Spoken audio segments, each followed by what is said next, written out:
je ne viens pas tout seul, je viens avec mes petits gardes de port. Il y en a 3 dedans que c'est mes étudiants, alors où je vais, ils viennent.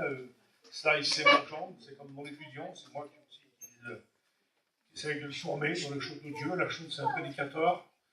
Maï, c'est moi qui l'ai baptisé, et puis TJ, c'est moi qui l'ai baptisé aussi. C'est un des premiers dans la famille Villette qui s'est converti à Jésus-Christ. Je voudrais que vous puissiez le regarder et penser à ce garçon pour que cette famille-là puisse être touchée, parce qu'ils ont besoin de la grâce de Dieu. Ah, mais Villette,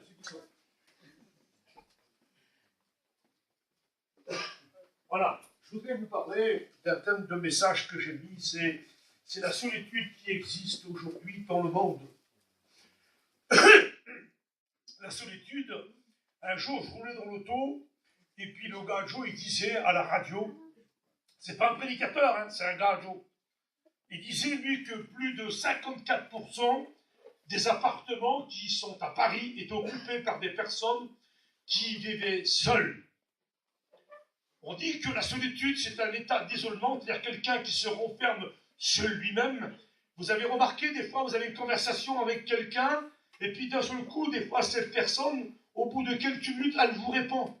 En réalité, son corps était là, mais sa tête, à cette personne-là, elle était ailleurs, là-bas, elle était partie loin. Vous avez des gens comme ça, vous croyez qu'ils sont là avec vous, mais ils ne sont pas avec vous. Ils sont renfermés sur eux-mêmes, dans leur cœur, et puis dans leur vie. 54% des appartements parisiens, je ne connais pas trop bien la ville de Saint-Nazaire, mais vous qui êtes des voyageurs, des chineurs, vous avez rencontré combien de gens dans votre ville, en proposant vos services, qui disent « Monsieur, je suis seul, je n'ai pas besoin de vos services. » Un vieux, une vieille dame ou un vieux monsieur. Il y en a des centaines et des centaines de gens qui vivent seuls aujourd'hui, renfermés sur eux-mêmes.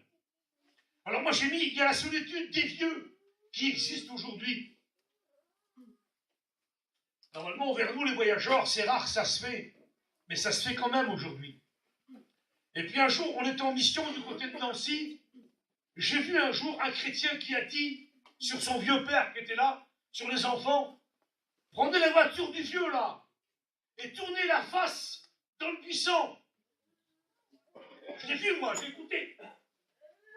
Vers nous, là-bas, dans les Yvelines, j'ai vu, vers la manouche et des manouches comme vous, comme moi, prendre la petite vieille, là, et puis la prendre, la mettre dans une maison de retraite, à cause peut-être de la belle-fille, ou à cause peut-être du jaune, je ne sais pas, mais la petite vieille, elle était parmi les gadgets. Tu seras bien, maman, là. Regarde, il y a tout pour toi. Alors moi, je me suis imaginé, parce que moi, je suis un homme qui aussi réfléchit. Je pensais des fois aux petits vieux, à la petite vieille, aux petits vieux, qui avant étaient dans son petit foyer, avec les enfants autour de la table. Et puis tout le monde mangeait ensemble, la chaise. Quelle beauté que c'était. Et puis quand on vient vieux, des fois, alors je dis ça, Seigneur, vous ne bousquez personne, hein. Quand on vient vieux, des fois, les enfants, ils disent, ben, l'embarrassante, la vieille ou le vieux, là. Et on le prend, mais quelque part. Et on ne fait pas attention à lui, ou on ne fait pas attention à elle. Mais imaginez-vous la tristesse dans son petit cœur, elle. Parce que qu'on soit vieux, ou qu'on soit pas vieux, c'est pareil. L'âme de l'homme ou de la femme ne vieillit pas. Vous savez, moi j'avais un oncle, il s'appelait Babylon, vous ne l'avez peut-être pas connu. Il faisait 2 mètres d'auteur. Il faisait 48 de pied. Il avait des mains 2 fois comme les miennes, là. Et je me rappelle, il y a à peu près 37-38 ans en arrière, sa femme est décédée, c'était la sœur de mon père. Et puis le vieux, là, qui faisait 2 mètres, embarrassant dans la voiture, vous comprenez bien. Mais en plus, il ne conduisait pas. Alors le petit vieux, il avait 10 enfants. Et c'était à qui qu'il voulait le prendre. Prends-le, toi. Prends-le, toi. Un peu gênant, un peu embarrassant. Et puis j'ai remarqué une chose du vieux homme, là. Il n'avait jamais la porte fermée. Jamais de la voiture. Alors je me suis dit, non, moi, le vieux, vous savez ce qu'il cherchait, lui? Il cherchait un contact. Il cherchait une conversation. Pourquoi faire, Ruki? Ben parce que le vieux, là, vivait dans la solitude. Et pour lui, il n'y avait rien. Il n'y avait rien pour lui. Plus personne ne faisait attention à lui. Et un jour, il y a un petit prédicateur, je dis un petit parce que c'est vrai, la chose, excuse-moi, la chose n'est pas bien grande. Un petit prédicateur, il n'était pas bien grand. Il vient voir ce grand homme qui veut 2 mètres, David. Vous savez ce qu'il dit sur lui? Parce que je le connais mon oncle, moi. Je vous le dis en vérité, il était large comme ça. Il faisait pas loin de 2 mètres, il faisait 48 de pied. Vous savez ce qu'il a dit, le petit homme, sur lui, là? Il a dit, je voudrais te dire quelque chose. On m'a dit, Babylone, tu es un homme dans le monde, toi. Ben, il dit oui, en plus. Il dit, je m'excuse de te dire ça. Mais il va dire sur lui, t'es pas un homme, toi. Qu'est-ce que tu me dis de toi, toi, là? Je suis pas un homme, moi. Non, il dit, t'es un homme dans le monde, toi. Mais t'es pas un homme pour Dieu. Et ça l'a touché. Ça l'a touché au fond de son cœur. Il avait un fils qui était prédicateur, c'était MacArthur. C'est pas lui qui l'a baptisé. C'est le petit prédicateur qui a été baptisé sur le grand géant, là. Parce qu'il a touché le point de son cœur, le point sensible. Et ce soir, le but de la réunion, qu'est-ce que c'est, mon Rocky? On n'est pas venu ici pour prêcher simplement. On est venu ici pour être un moyen de Dieu. Amen. Pour toi qui peut-être est dans la réunion, mais qui a besoin de la grâce de Dieu. Dieu connaît ton cœur. Tu peux dire Amen, Alléluia, et gloire à Dieu. Tu peux connaître la mission. Mais peut-être que dans ton cœur, toi, en ce moment, tu vis une tristesse et une solitude. Et puis moi, j'ai mis une autre sorte de culte qui existe dans le monde. Vous savez ce que c'est? C'est la solitude des divorcés. Dans le nombre, on augmente toujours, de plus en plus, de plus en plus. Il y a des gens qui divorcent, des hommes, des femmes, qui quittent leur maison, leur foyer, leurs enfants. Vous savez, un jour, on a passé par là, nous, et puis moi, j'ai une sœur, elle s'est mariée à l'âge de 16 ans, 17 ans. Elle aimait son compagnon de tout son cœur. Et monsieur, avec tout le respect que je vous dois, il est parti avec une autre madame. Et il a laissé ma sœur tout seul. Au premier coup, tout le monde l'entourait, à ma sœur. Et Zinda, on était 25 chez nous. 14 garçons, et on était 11 filles chez nous. Et ma sœur, là, elle savait que j'étais prédicateur. Dans son cœur, elle essayait de faire quelque chose, mais elle ne pouvait pas noyer la solitude qu'il y avait dans sa vie et dans son cœur. Alors qu'est-ce qu'elle a fait? Elle a été voir un gajo, un docteur. Et le docteur lui dit, madame, voilà un remède pour vous, voilà un médicament pour vous, un tranquillisant. Vous prenez ça, vous allez voir, vous allez vous détendre et vous allez dormir. Alors elle l'a fait, elle l'a pris. Mais elle ne pouvait pas dormir. Elle ne trouvait pas la paix. Elle ne trouvait pas la solution. Et puis un jour, elle n'a jamais vu de sa vie, elle s'est mise à voir. On voyait la solitude qu'il y avait dans son cœur. Et ça faisait un contre-effet avec les médicaments. Au départ, tout le monde disait Zinda. Et après, les gens disaient, il faut la renfermer. Elle est devenue complètement folle. Qu'est-ce qu'elle a eu, cette fille-là? C'est pas possible. Mais qui allait la comprendre à elle? Que son cœur était cassé, que son cœur était brisé. Qui allait lui donner la solution à elle? Personne. Peut-être que des fois, avec de l'argent, ça va peut-être marcher. Un jour, elle s'est couchée, elle s'est endormie, et elle a fait un rêve. Qu'est-ce qu'elle a rêvé? Elle a rêvé le quartier. Seigneur, un drôle de rêve, hein, mon cousin. Elle l'a joué 5-6 fois. Elle a gagné 5-6 fois le quartier dans l'ordre. Des paquets de sous comme ça. Elle avait déjà une maison, un terrain, elle avait tout ce qu'elle voulait. Avec ça, avec tout l'argent là, c'est bon, ça va marcher. La solitude, c'est fini tout ça. Mais c'est pas vrai. C'est pas l'argent qui va enlever la solitude d'un cœur. C'est pas le confort, c'est pas le bien-être. Seigneur, c'est pas tout ce qu'il y a dans le monde. Le seul moyen pour que la solitude, elle disparaisse dans le cœur d'un homme et d'une femme, c'est même pas moi ce soir. La solution, elle se trouve en lui. Elle se trouve en Jésus-Christ. Dites Amen. Parce que Jésus a dit, je vous donne ma paix et je vous donne ma joie. Non pas comme le monde la donne. Dans le monde, il n'y a pas de paix, il n'y a pas de joie. Ça n'existe pas. Même qu'on pourrait être n'importe qui au monde, ça n'existe pas dans le monde. La solitude, c'est un drame et c'est bon pour personne. Et puis, j'ai mis encore une autre chose là. Je ne voudrais pas être trop lent, mais je vois que l'heure elle tourne. Il y a vite là. J'ai mis la solitude des célibataires. Des gens qui ont refusé de se marier. Ne rigolez pas, surtout, parce qu'il y en a qui vont peut-être rigoler et qui vont dire, c'est vrai, il y en a ici, à Saint-Nazaire, des garçons qui ne sont pas mariés, des filles qui ne sont pas mariées. On pense qu'ils ont peut-être raté leur vie. Des fois, le père et la mère, pour le petit ou la petite, on fait tout. Une auto, le permis, une voiture, une camping, il y a tout ce qu'il faut dedans. Et toi, tu crois que ta petite qu'elle est bien, mais elle n'est pas bien.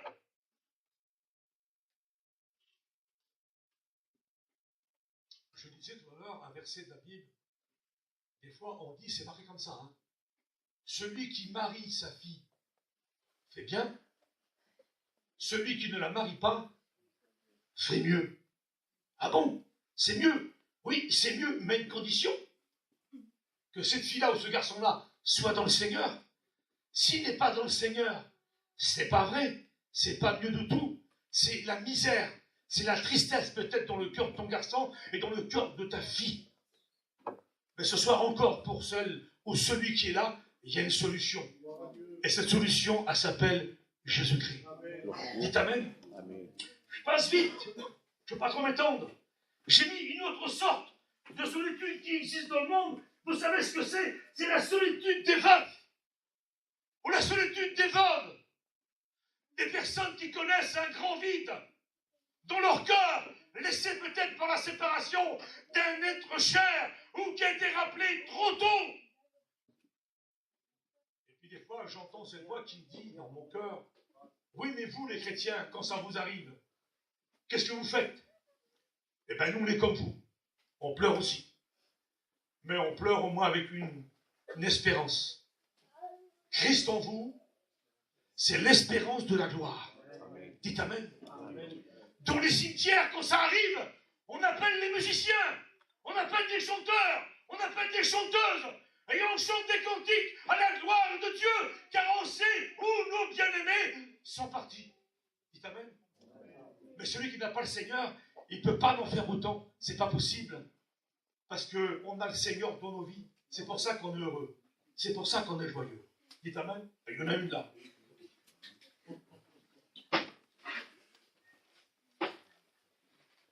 Je bénis le Seigneur pour la réunion de ce soir. Amen. Parce que Dieu connaît tout et Dieu connaît votre cœur. Regardez.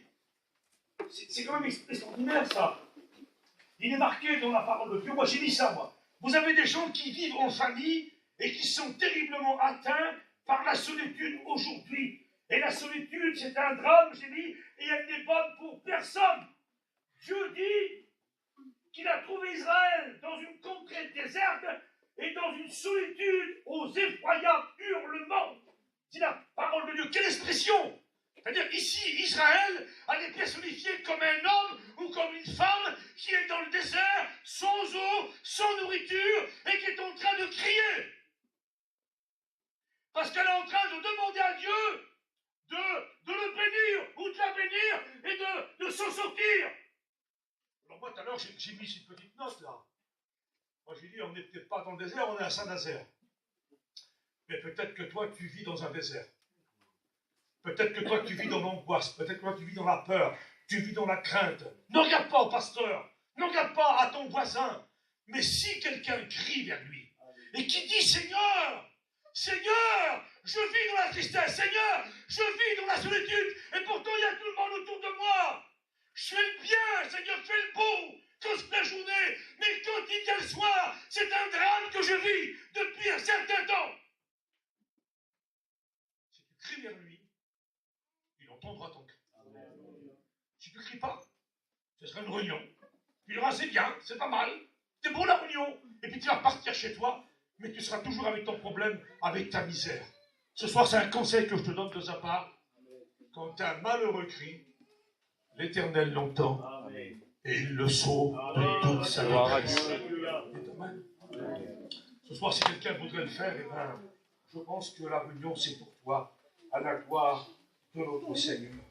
Il est marqué, dès le commencement, Dieu dit, il n'est pas bon que l'homme soit seul, il lui ferait une aide semblable à lui. L'Ecclésiaste reprendra les mêmes pensées en disant, deux valent mieux qu'un, car si l'un tombe, l'autre peut relever son compagnon. Mais malheur à celui qui est seul et qui tombe sans avoir un second pour le relever. Des fois, vous savez, ça arrive qu'un chrétien trébuche, tombe. La Bible dit que 7 fois le juste tombe, mais le Seigneur le relève toujours. C'est Amen. Et par contre, toi qui n'as pas Jésus, si tu tombes, tu ne peux pas te relever.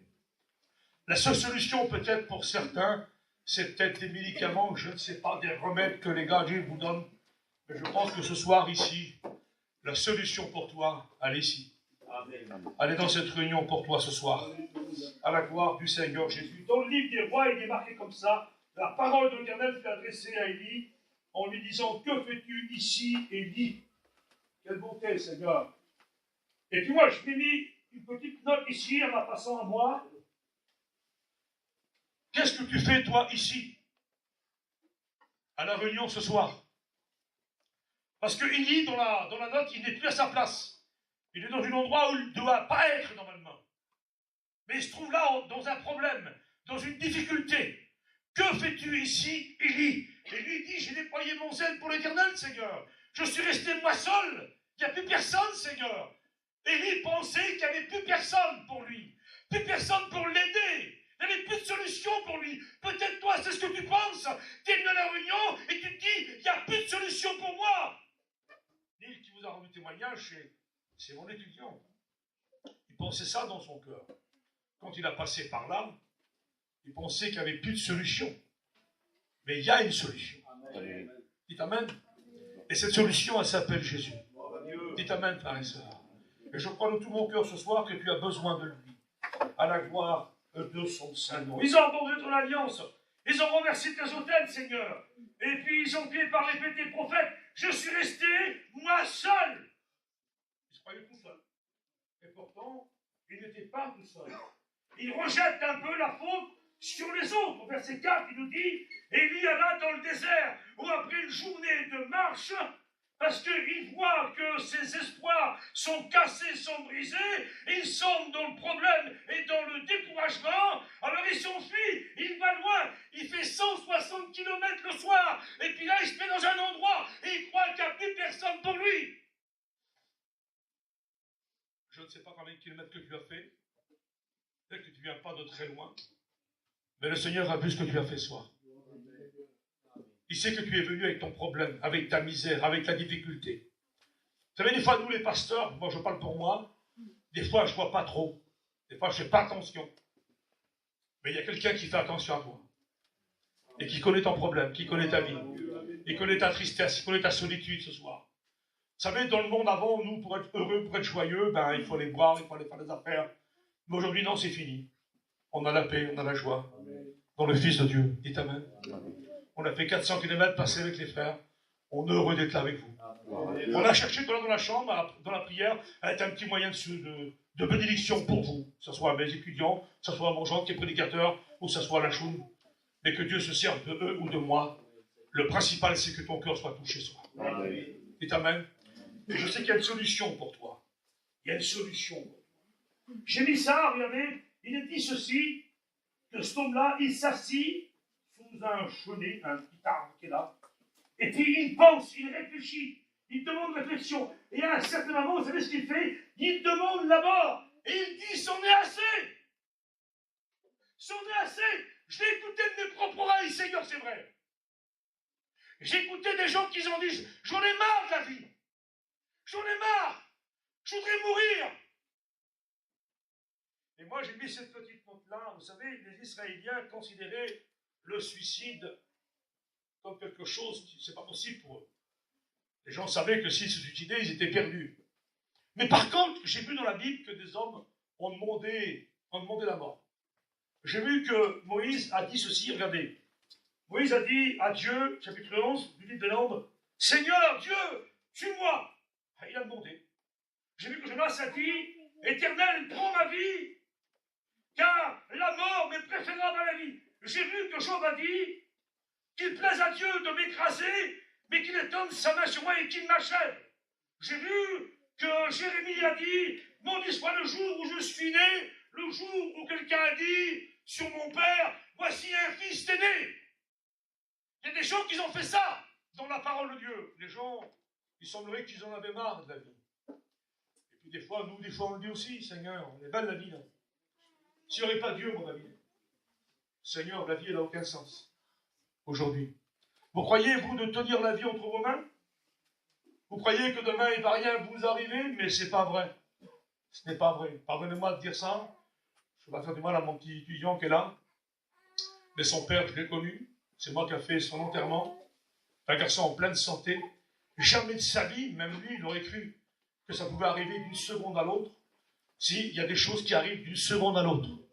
C'est pour ça qu'il ne faut pas se préparer, mais qu'il faut être prêt. Dites Amen, les chrétiens. Peut-être que toi, tu n'es peut-être pas prêt, mais tu es dans le bon endroit, tu es à la réunion ce soir, et tu as besoin de la grâce de Dieu. Moi, j'ai mis une petite pensée. Les gens de notre société en ont marre ou peut-être, je ne sais pas, ils n'en peuvent plus peut-être de la vie. Certains ont comme un esprit de suicide sur eux. J'étais assis tout à l'heure dans le lit, dans ma petite chambre là-bas, et puis je pensais.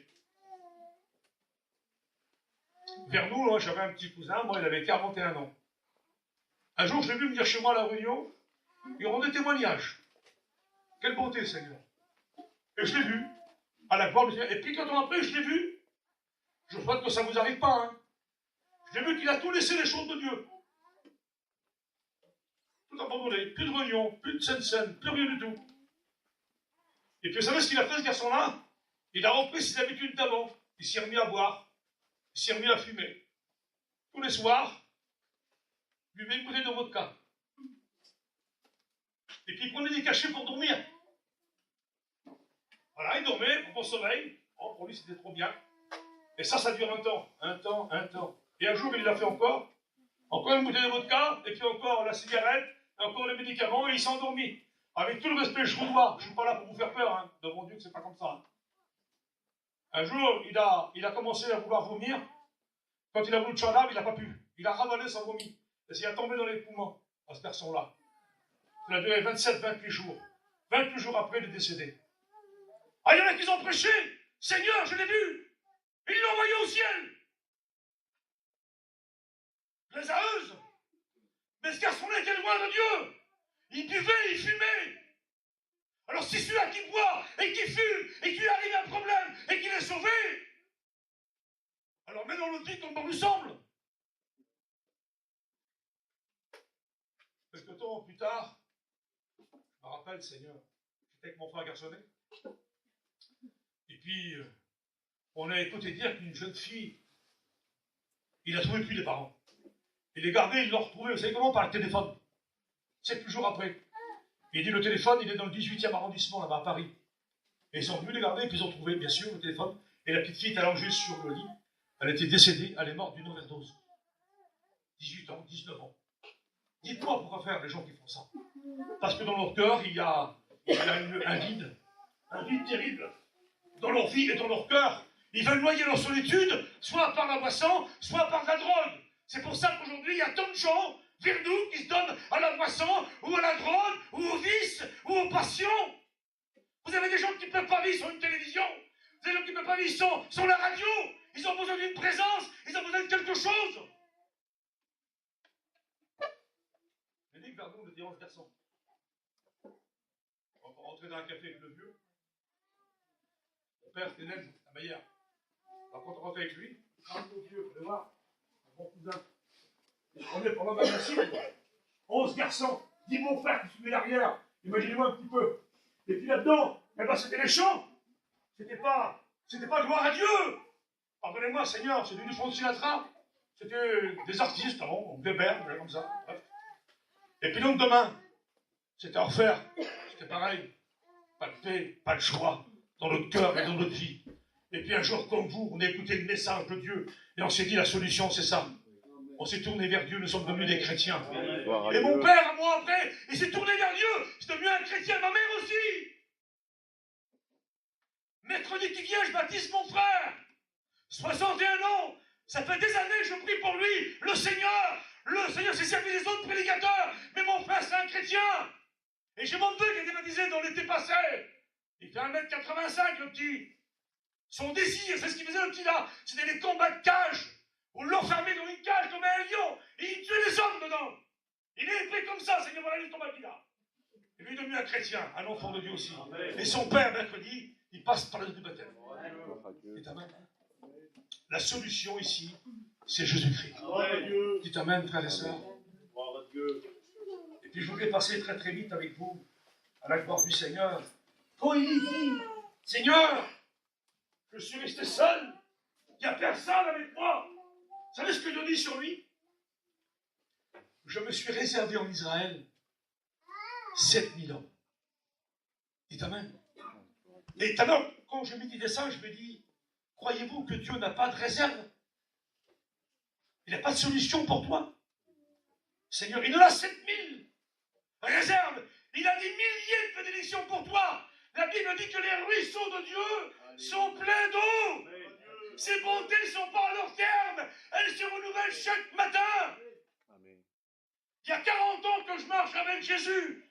Ça fait 40 ans que j'ai la paix, j'ai la joie, j'ai le bonheur. J'ai 60 ans passés. J'avais 20 ans quand j'ai connu Jésus-Christ. Vous croyez qu'au bout de 40 ans, si ça n'avait pas la paix, la joie, je serais encore chrétien? On est chrétien parce qu'il y a la paix de Dieu, la joie de Dieu dans nos vies. Dites amen, frères et sœurs. La joie de Dieu, comme le frère a dit, elle surpasse toute intelligence des hommes, Seigneur. Et elle garde nos cœurs en lui, que son nom soit béni et glorifié au Seigneur. Moi, j'ai mis une petite note ici, j'ai mis ton âme a besoin de vie. Matthieu 4,4, Jésus a dit, l'homme ne verra pas de pain seulement, mais de toute parole qui sort de la bouche de Dieu. Dites amen. Dites amen, les chrétiens. Et bien, à un certain moment, il dit, c'est assez maintenant éternel, prends mon âme, parce que je ne suis pas meilleur que mes pères. La Bible dit, il se coucha et il s'endormit. Peut-être que toi, ta solution, c'est peut-être ça. Je vais prendre mes cachets et je vais m'endormir. J'étais vers moi à la voiture, avec ma petite femme, et bien à peu près, vers 3 heures du matin, je me suis réveillé. Je dis sur moi. Je dis, Linda, j'y lève-toi. Elle dit, pourquoi faire? J'y lève-toi. On va voir la petite à côté. Parce que ça me dit qu'il faut que tu te lèves et que tu vas voir ma petite là-bas. Elle dit, mais t'es fou. Elle dit, alors qu'il est, il est dormant. Je te dis, lève-toi, va voir. Et tu reviendras, s'il n'y a rien, reviens. Alors elle a été, comme elle a été, j'ai une de mes filles la plus vieille, moi. Elle ne dormait pas. Avec le respect, je vous dois, elle était assise dans son lit. David, mon bon David. Et elle tremblait comme ça avec ses mains. À 3 heures du matin, avec le respect, je vous dois. Elle faisait ça sur sa bouche, comme ça. Elle dit sur moi, lève-toi, on va voir la petite comment elle est. Elle prenait des paquets entiers d'eximines, des cachets comme ça. Une destruction dans le foyer de ma petite. Imaginez-vous. Vous croyez, vous, parce que vous êtes des chrétiens, des prédicateurs, et des enfants michetots, ça va aller. Mais c'est pas vrai. Des fois, nos enfants, nos fils, nos filles, ou nos petits-enfants vivent des drames. Parce que leur cœur est en miettes, il est cassé, il est déchiré. Le diable a fait un ravage. J'étais à la réunion.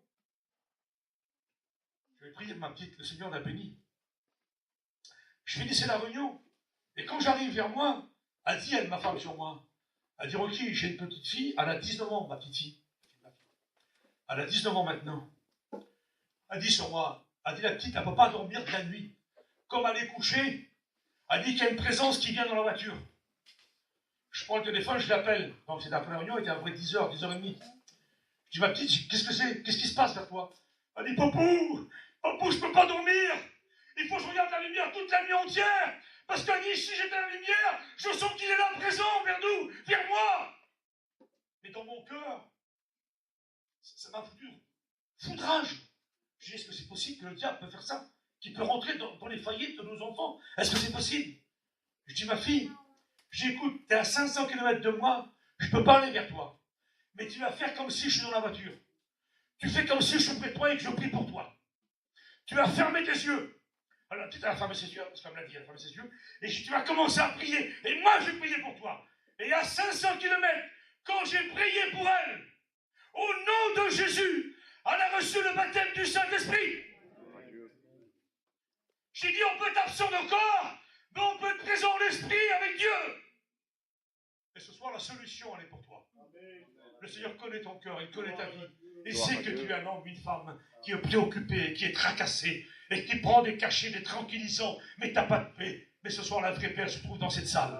Jésus est venu justement pour toi, pour te libérer de ton problème et de ta misère.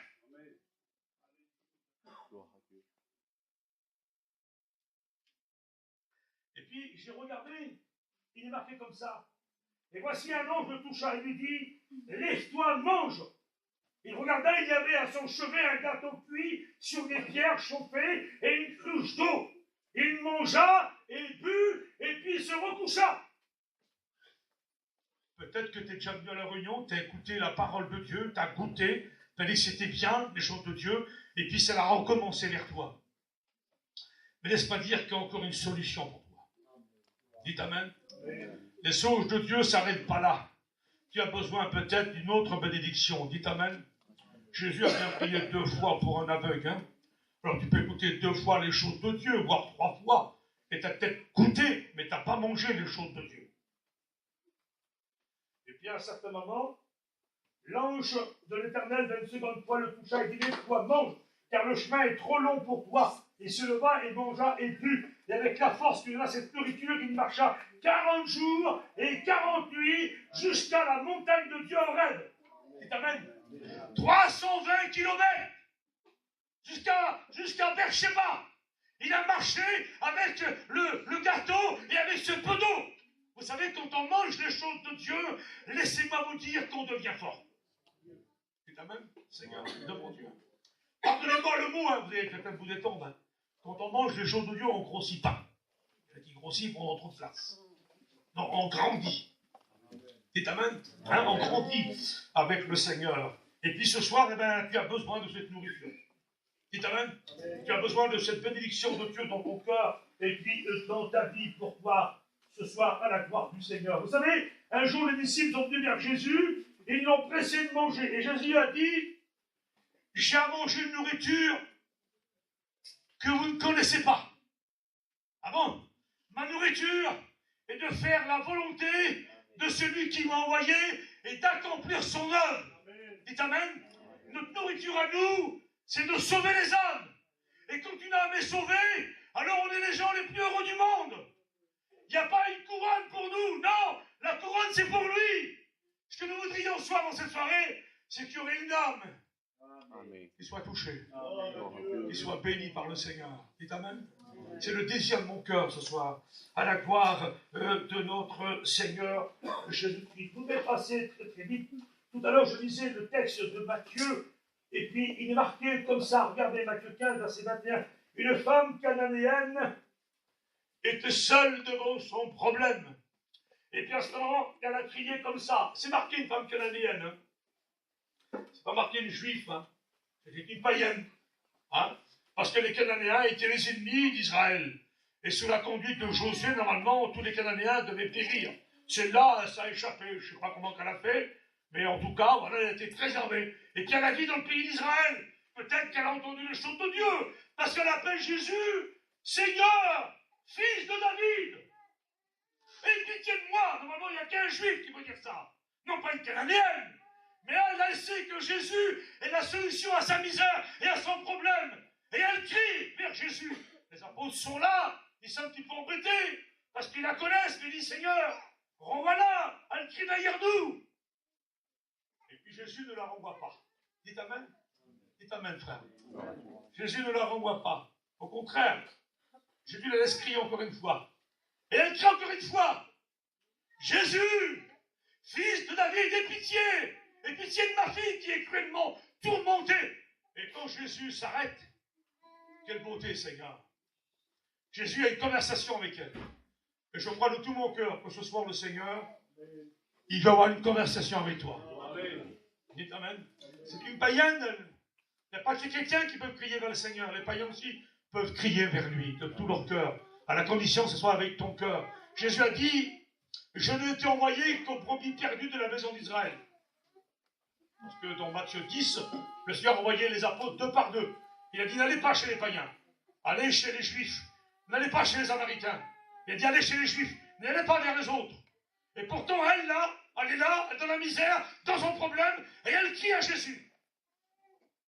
Et puis Jésus a dit, tu sais, il n'est pas bien de prendre le pain des enfants et de les donner aux petits chiens.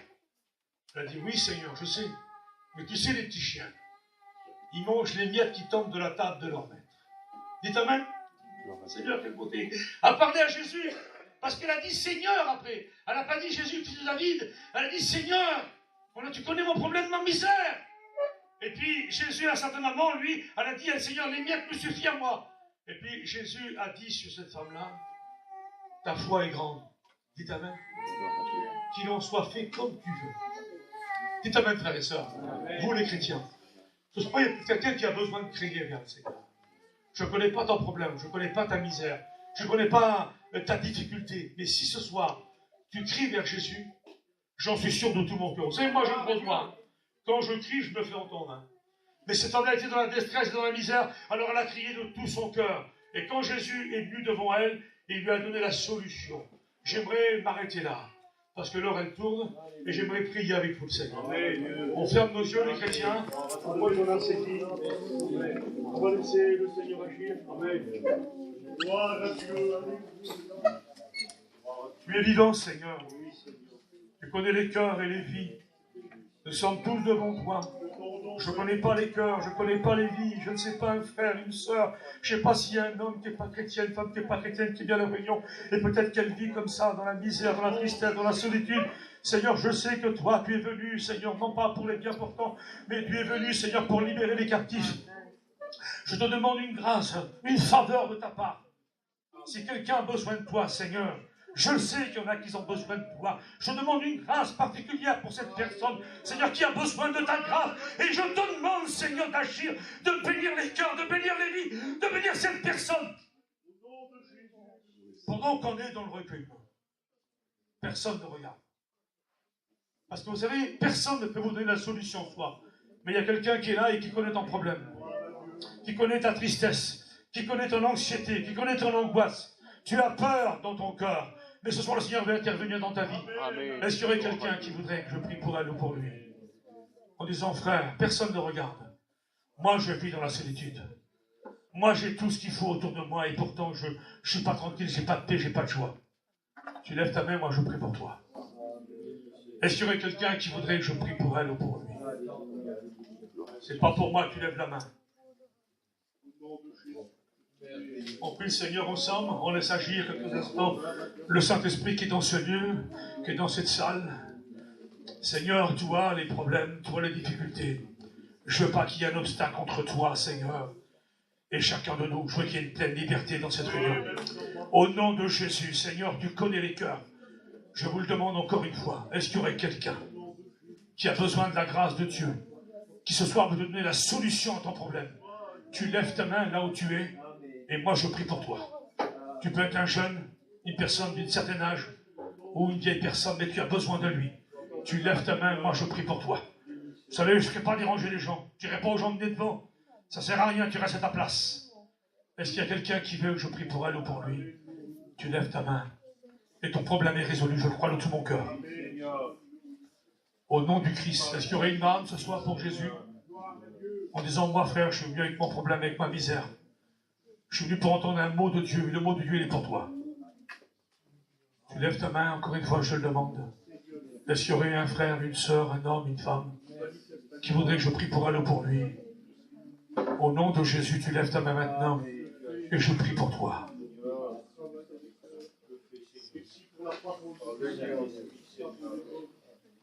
Je voudrais que chanter ce petit cœur avec vous, on reste dans le recueillement. J'aime bien chanter ce cantique-là. Je viens devant mon Dieu. On chante ce cantique dans un esprit de prière. Tous les chrétiens prient le Seigneur. Je chante avec vous pour la gloire de Dieu.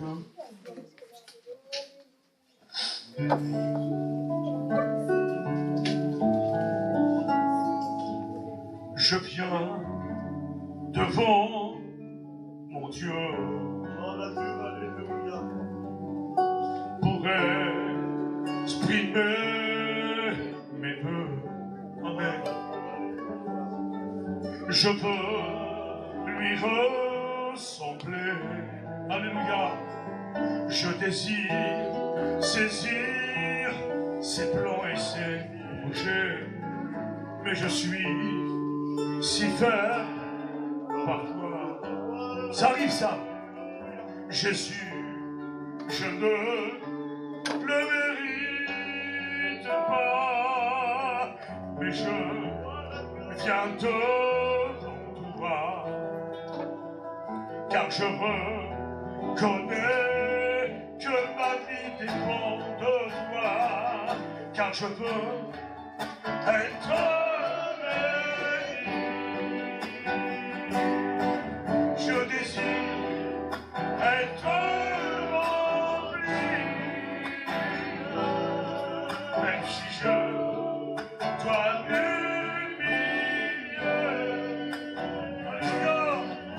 espoir, et bénis-moi.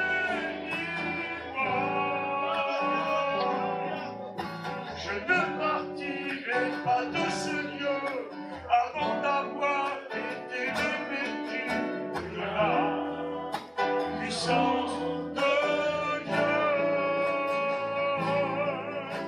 Je viens devant mon Dieu. Je fais le dernier appel et après je m'assieds. La solution, elle est là dans cette salle pour toi. Toi qui vis dans cette misère, dans ce problème, dans cette solitude, dans cette tristesse, ce soir, le Seigneur va te donner la solution. Il faut que tu viennes devant lui, tu lèves ta main, je prie Jésus pour toi. Est-ce qu'il y a quelqu'un ce soir qui veut dire vrai? Seigneur, c'est vrai, je suis comme ça.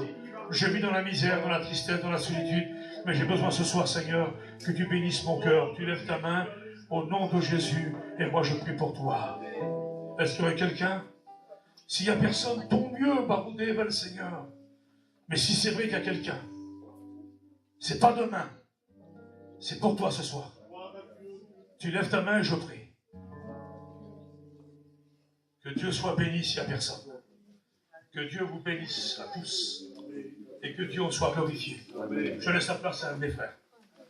Amen.